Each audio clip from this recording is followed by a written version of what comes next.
है। असल में हमारी ज्यादातर परेशानियां, लगभग 90%, हमारे मन की ऊर्जा के गलत इस्तेमाल करने की वजह से होती हैं। इसका मतलब यह है कि अगर हम अपने मन की ऊर्जा को सही से समझें और इसे ठीक से इस्तेमाल करें, तो हमारा जीवन बहुत आसान और सफल हो सकता है। इस बात को समझने के लिए पहले यह जानना जरूरी है कि हमारा मन क्या है और यह कैसे काम करता है। मन को आप एक कंप्यूटर के सॉफ्टवेयर की तरह समझ सकते हैं। जैसे सॉफ्टवेयर दिखाई नहीं देता, लेकिन कंप्यूटर के काम करने में सबसे अहम भूमिका निभाता है, ठीक उसी तरह मन भी हमारे जीवन में काम करता है। दूसरी ओर हमारा दिमाग, जिसे मगज भी कहते हैं, कंप्यूटर के हार्डवेयर जैसा है। दिमाग एक भौतिक चीज है जिसे हम देख सकते हैं, छू सकते हैं और यहां तक कि उसकी मरम्मत भी कर सकते हैं। लेकिन मन एक ऊर्जा है। ये बिजली की तरह है। इसे देखा नहीं जा सकता, केवल महसूस किया जा सकता है। अब सवाल यह है कि मन की यह ऊर्जा हमारी जिंदगी पर कैसे असर डालती है। अगर मन की ऊर्जा का सही इस्तेमाल होता है तो यह हमारी समस्याओं को हल कर सकती है और हमें खुशहाल बना सकती है। लेकिन अगर इसका गलत इस्तेमाल हो तो यह हमें और भी परेशानियों में डाल सकती है। उदाहरण के लिए, अगर बिजली का सही उपयोग न हो तो शॉर्ट सर्किट या आग लग सकती है। ठीक इसी तरह अगर मन की ऊर्जा को गलत दिशा में इस्तेमाल किया जाए तो हमारे जीवन में कई समस्याएं पैदा हो सकती हैं। इसलिए यह बेहद जरूरी है कि हम अपने मन को समझें और इसकी ताकत को सही तरीके से इस्तेमाल करना सीखें। मन को समझने के लिए इसे दो हिस्सों में बांटा गया है, चेतन मन और अवचेतन मन। चेतन मन को आप उस हिस्से की तरह समझ सकते हैं जो हर वक्त जागरूक रहता है। यह सोचता है, तर्क करता है और निर्णय लेता है। जब आप किसी बात पर विचार करते हैं या किसी काम को लेकर फैसला करते हैं तो यह आपके चेतन मन की प्रक्रिया होती है। दूसरी ओर अवचेतन मन वह हिस्सा है जो हमेशा सक्रिय रहता है, भले ही आप जाग रहे हों या सो रहे हों। यह तर्क नहीं करता और न ही सोच विचार करता है। यह बस हमारे पुराने अनुभवों और धारणाओं के आधार पर काम करता है। उदाहरण के लिए, जब कोई पहली बार साइकिल चलाना सीखता है तो उसे बहुत ध्यान देना पड़ता है। अपने हाथ और पैर को सही तरीके से नियंत्रित करने की कोशिश करता है और साइकिल को संतुलन बनाए रखने की पूरी कोशिश करता है। शुरुआत में उसे डर भी लगता है और कई बार वह गिर भी जाता है, लेकिन जैसे जैसे वह अभ्यास करता है, यह काम उसके लिए आसान हो जाता है। कुछ समय बाद उसे साइकिल चलाने के बारे में सोचना भी नहीं पड़ता और वह बिना किसी प्रयास के आसानी से साइकिल चला लेता है, चाहे वह बात कर रहा हो।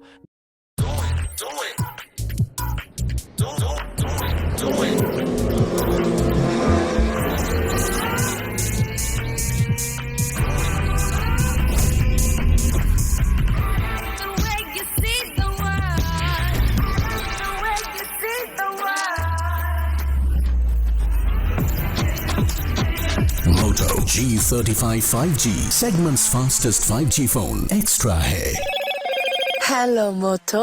Pushpa pushpa pushpa pushpa pushpa pushpa pushpa pushpa pushpa pushpa pushpa pushpa pushpa pushpa Pushpa flower नहीं, वाइल्ड फायर है मैं। और कजारिया सिर्फ टाइल्स नहीं, हर घर की पहचान।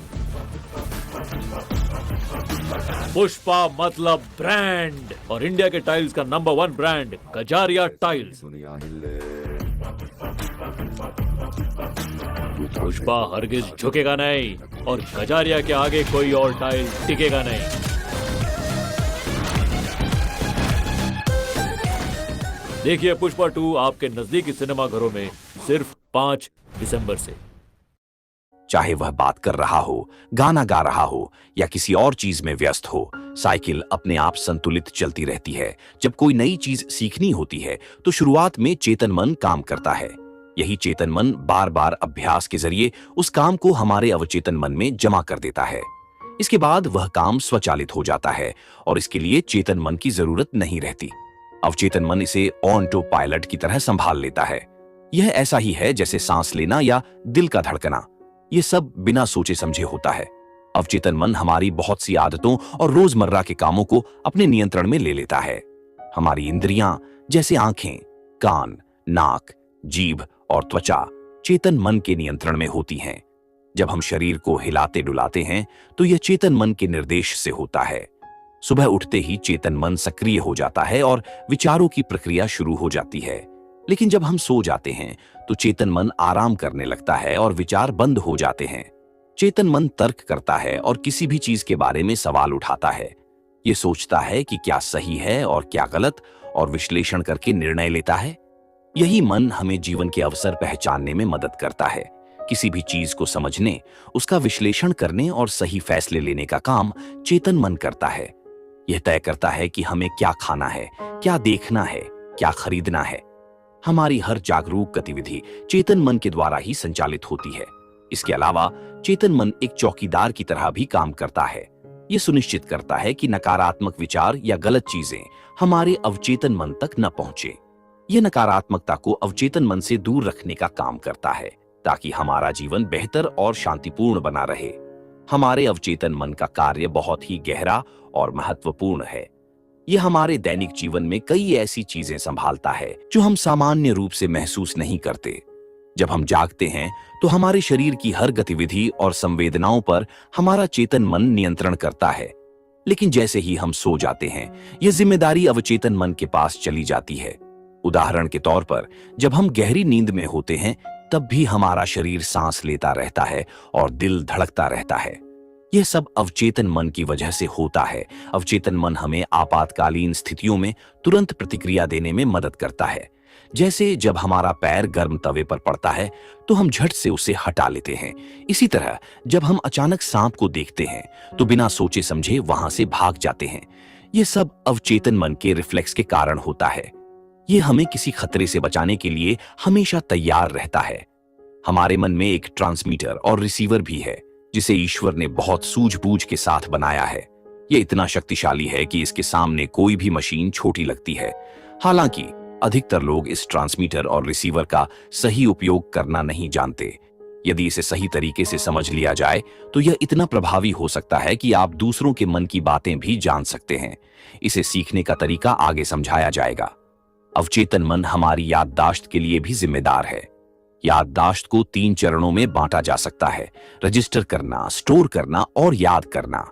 रजिस्टर और याद करना चेतन मन के काम है, लेकिन स्टोरेज का काम अवचेतन मन करता है। जब कोई चीज सही तरीके से अवचेतन मन में स्टोर होती है तो उसे याद करना यानी रिकॉल करना बहुत आसान हो जाता है।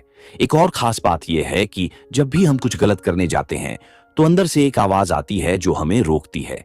यह आवाज हमारी अंतरात्मा की होती है और अवचेतन मन इसे नियंत्रित करता है। यह एक तरह का नैतिक रडार है जिसे ईश्वर ने हमारे भीतर बुरे कार्यों से बचाने के लिए स्थापित किया है। अवचेतन मन को त्रिकालज्ञ कहा जाता है क्योंकि यह भूत, भविष्य और वर्तमान तीनों के बारे में जानकारी रखता है।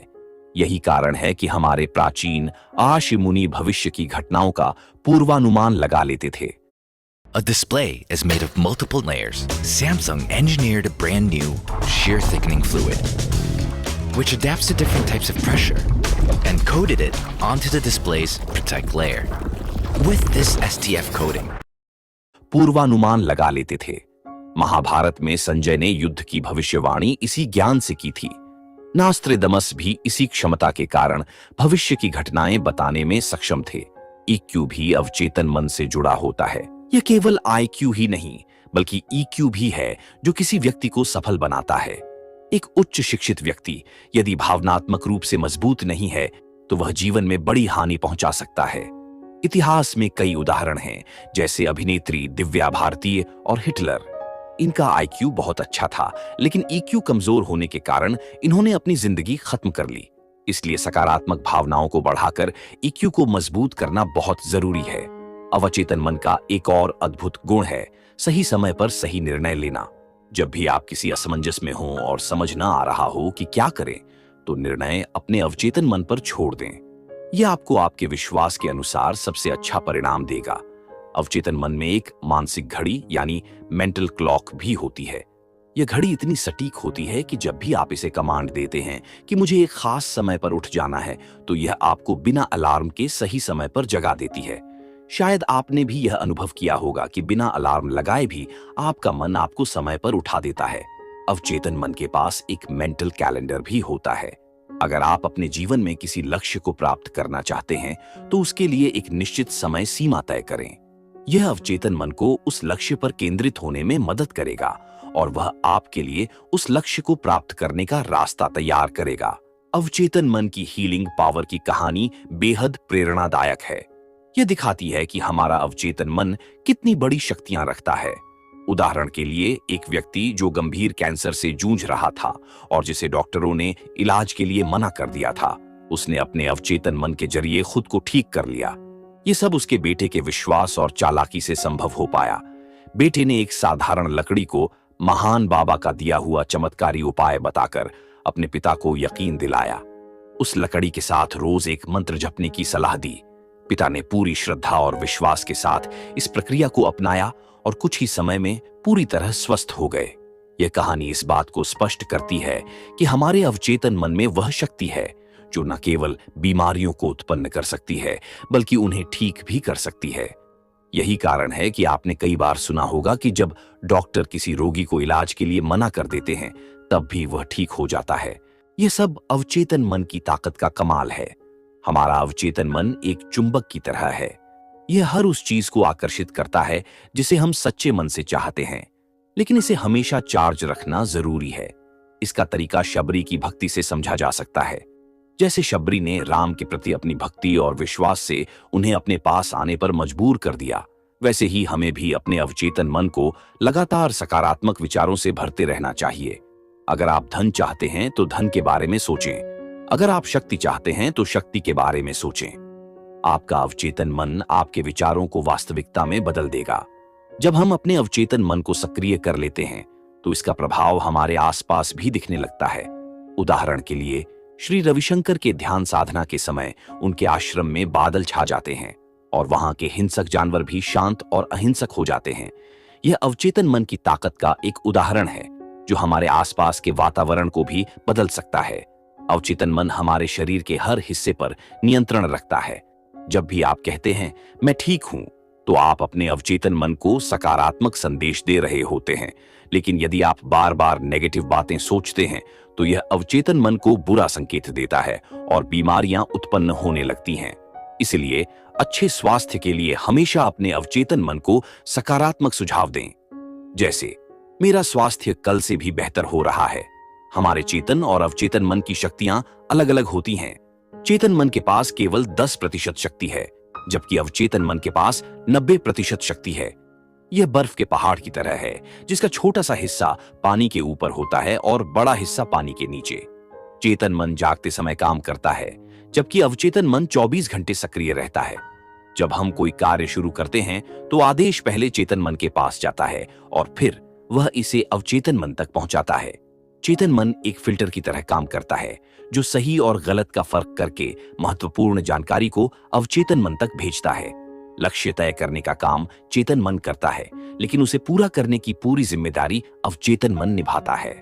यही कारण है कि अवचेतन मन को सकारात्मकता और विश्वास से भरना जरूरी है, ताकि वह हमारे जीवन के सभी लक्ष्यों को सफलतापूर्वक पूरा कर सके। आपका मस्तिष्क विभिन्न तरंगों के आधार पर 4 अवस्थाओं में काम करता है। ये तरंगे हैं बीटा, अल्फा, थीटा और डेल्टा। जब हमारा दिमाग पूरी तरह सक्रिय होता है और हम पूरी तरह जागरूक होते हैं, तब यह बीटा तरंगों में काम करता है। इस समय मस्तिष्क की तरंगों की गति 20 से 25 प्रति सेकंड तक होती है। यह अवस्था पूर्ण जागरूकता की होती है, जिसमें हमारा ध्यान पूरी तरह से बाहरी दुनिया पर होता है। हम दैनिक जीवन के अधिकतर काम इसी अवस्था में करते हैं, जैसे समस्याओं का हल ढूंढना, किसी विषय पर ध्यान केंद्रित करना या तार्किक सोच का इस्तेमाल करना। अगली अवस्था है अल्फा तरंगों की, जिसमें हमारा मस्तिष्क थोड़ा शांत हो जाता है। इस अवस्था में दिमागी तरंगों की गति 8 से 15 प्रति सेकंड होती है। यह एक हल्के विश्राम की स्थिति है। इसे आधी जागी और आधी सोई अवस्था भी कहा जाता है। जब हम किसी शांत और आरामदायक वातावरण में बैठते हैं या ध्यान करते हैं, तो हमारा मस्तिष्क इस अवस्था में प्रवेश करता है। इस समय हमारा चेतन मन थोड़ा शांत होकर अवचेतन मन के करीब आ जाता है। यही वह समय है जब हम अपने अवचेतन मन को सकारात्मक सुझाव दे सकते हैं। थीटा तरंगों में हमारा चेतन मन पूरी तरह शांत हो जाता है और हम निद्रा में चले जाते हैं। इस अवस्था में दिमागी तरंगों की गति 5 से 8 प्रति सेकंड होती है। यह अवस्था गहरी नींद की होती है, जिसमें हम सपने देखते हैं। इस दौरान हमारा अवचेतन मन पूरी तरह सक्रिय हो जाता है। हम अपने अवचेतन मन के गहरे हिस्सों में प्रवेश करते हैं। यह वह समय होता है जब हमारा मस्तिष्क विश्राम करता है और खुद को ऊर्जा से भरता है। सबसे गहरी अवस्था डेल्टा तरंगों की होती है। इस समय हमारी मस्तिष्क तरंगों की गति बहुत धीमी, लगभग 3 से 5 प्रति सेकंड होती है। यह अवस्था गहरी निद्रा या गहरी समाधि की स्थिति की होती है। इस अवस्था में हमारा मस्तिष्क और शरीर पूरी तरह से विश्राम करते हैं। यह अवस्था 8 घंटे की नींद में केवल 2 घंटे के लिए प्राप्त होती है। इस दौरान हमारे शरीर का उपचार होता है और हमारा अवचेतन मन पूर्ण विश्राम की स्थिति में रहता है। अल्फा अवस्था को सबसे महत्वपूर्ण माना गया है क्योंकि इसमें हमारा चेतन और अवचेतन मन दोनों सक्रिय रहते हैं। यह अवस्था हमें अपने अवचेतन मन तक पहुंचने का सबसे अच्छा अवसर देती है। जब आप इस अवस्था में होते हैं तो आप अपने अवचेतन मन को सकारात्मक सुझाव देकर अपनी सोच और आदतों को बदल सकते हैं। यह वह समय है जब आप अपनी ऊर्जा को नई दिशा में केंद्रित कर सकते हैं। अल्फा अवस्था में प्रवेश करने के लिए आपको एक शांत और आरामदायक वातावरण चाहिए। आप गहरी सांस लेकर और ध्यान लगाकर इस अवस्था में पहुंच सकते हैं। इस समय आप अपने मन को सकारात्मक बातें कह सकते हैं, जैसे मैं हर दिन बेहतर हो रहा हूं या मुझे सफलता अवश्य मिलेगी। इस तरह के सुझाव आपके अवचेतन मन को प्रभावित करते हैं और आपके जीवन में सकारात्मक बदलाव लाते हैं। अवचेतन मन हमारे जीवन का सबसे शक्तिशाली हिस्सा है। यह हमारे मन का 90% भाग है जो हमारे शरीर के कार्यों, आदतों और भावनाओं को नियंत्रित करता है। जब आप अपने अवचेतन मन को अच्छे सुझाव देते हैं तो यह आपके जीवन को बेहतर बनाता है। उदाहरण के लिए, अगर आप अपने स्वास्थ्य में सुधार करना चाहते हैं तो आप अपने अवचेतन मन से कह सकते हैं, Here is Havells Magnetron, India's first water heater with no heating element. Its revolutionary induction heat transfer technology makes it scaling resistant. It gives 25% faster heating and savings up to 30,000 rupees in 5 years. Havells Magnetron water heater. It makes you go, what a heater! अपने अवचेतन मन से कह सकते हैं, मेरा स्वास्थ्य हर दिन बेहतर हो रहा है। जब आप यह सुझाव बार बार देते हैं तो आपका अवचेतन मन इसे सच मान लेता है और आपके शरीर को स्वस्थ बनाने के लिए काम करने लगता है। जब हम कोई नई आदत विकसित करना चाहते हैं तो शुरुआत में इसे अपने चेतन मन में बार बार दोहराना पड़ता है। धीरे धीरे यह आदत हमारे अवचेतन मन में स्थापित हो जाती है और फिर स्वाभाविक रूप से हमारी जीवन शैली का हिस्सा बन जाती है। उदाहरण के लिए, अगर आप सुबह जल्दी उठने की आदत डालना चाहते हैं तो इसे चेतन रूप से दोहराएं। कुछ समय बाद यह आदत आपके अवचेतन मन में बस जाएगी और आप बिना किसी मेहनत के सुबह जल्दी उठने लगेंगे। हमारा अवचेतन मन हमारे शरीर और मस्तिष्क को पूरी तरह से नियंत्रित करता है। जब आप कहते हैं मैं ठीक हूं, तो आप अपने अवचेतन मन को यह संकेत दे रहे होते हैं कि सब कुछ ठीक है। इसी तरह जब आप नेगेटिव बातें कहते हैं तो आपका अवचेतन मन उन्हें भी सच मान लेता है। यही कारण है कि हमें हमेशा सकारात्मक बातें करनी चाहिए। अवचेतन मन की ताकत का सबसे बड़ा उदाहरण उसके हीलिंग पावर में देखने को मिलता है। कई बार ऐसा होता है कि डॉक्टर किसी मरीज को कह देते हैं कि उसकी बीमारी लाइलाज है, लेकिन जब मरीज अपने अवचेतन मन को सक्रिय करता है और खुद को स्वस्थ मानने लगता है तो वह चमत्कारिक रूप से ठीक हो जाता है। यह हमारे अवचेतन मन की अद्भुत शक्ति है। एक कहानी में एक व्यक्ति कैंसर से बहुत पीड़ित था। उसके बेटे ने उसके अवचेतन मन को सक्रिय करने के लिए एक तरकीब निकाली। उसने अपने पिता को एक लकड़ी दी और कहा कि यह एक बाबा ने दी है जो हर बीमारी को ठीक कर सकती है। साथ ही उसने एक मंत्र भी बताया और कहा कि इसे रोज 2 बार पढ़े। उसके पिता ने उस लकड़ी और मंत्र पर पूरी तरह विश्वास किया और सच्चे मन से उसका पालन किया। कुछ ही समय में उनका कैंसर ठीक हो गया। यह घटना बताती है कि हमारा अवचेतन मन कितना शक्तिशाली है। हम अपने अवचेतन मन को सकारात्मक सुझाव देकर अपने जीवन को बदल सकते हैं। इसके लिए हमें नियमित रूप से ध्यान लगाना चाहिए और अपने मन को अच्छे विचारों से भरना चाहिए। जब हम ऐसा करते हैं तो हमारा मन हमें वही चीजें देता है जो हम चाहते हैं। अगर आप अपने जीवन में धन चाहते हैं तो पैसे के बारे में सोचें। अगर आप सफलता चाहते हैं तो अपने लक्ष्य पर ध्यान केंद्रित करें। अवचेतन मन की ताकत को समझने के लिए इसे लगातार प्रशिक्षित करना जरूरी है। जब आप किसी लक्ष्य को प्राप्त करना चाहते हैं तो उसे अपने चेतन मन में बार बार दोहराएं। इससे वह विचार आपके अवचेतन मन में प्रवेश करेगा और उसे पूरा करने के लिए काम करेगा। अंत में हमारा अवचेतन मन एक चमत्कारी शक्ति है जिसे सही तरीके से इस्तेमाल करने पर हम अपने जीवन में हर वह चीज प्राप्त कर सकते हैं जो हम चाहते हैं। हमें इसे सकारात्मक विचारों और सुझावों से भरना चाहिए। जब हम ऐसा करते हैं तो हमारा जीवन स्वतः ही बेहतर होता चला जाता है। दोस्तों, इस पूरी चर्चा से हमने जाना कि हमारा अवचेतन मन कितना शक्तिशाली है और इसे सही तरीके से इस्तेमाल करके हम अपने जीवन में बड़े बदलाव ला सकते हैं। अगर आप इस ज्ञान को अपनी रोजमर्रा की जिंदगी में अपनाएंगे तो यह न केवल आपकी सोच बदल देगा बल्कि आपको जीवन में नई ऊंचाइयों पर ले जाएगा। अगर आपको हमारा यह प्रयास पसंद आया हो तो कृपया हमारे चैनल को सब्सक्राइब करें और इस वीडियो को ज्यादा से ज्यादा लोगों तक पहुंचाएं। आपके सहयोग से हम ऐसी और प्रेरणादायक जानकारी आप तक लाते रहेंगे। धन्यवाद।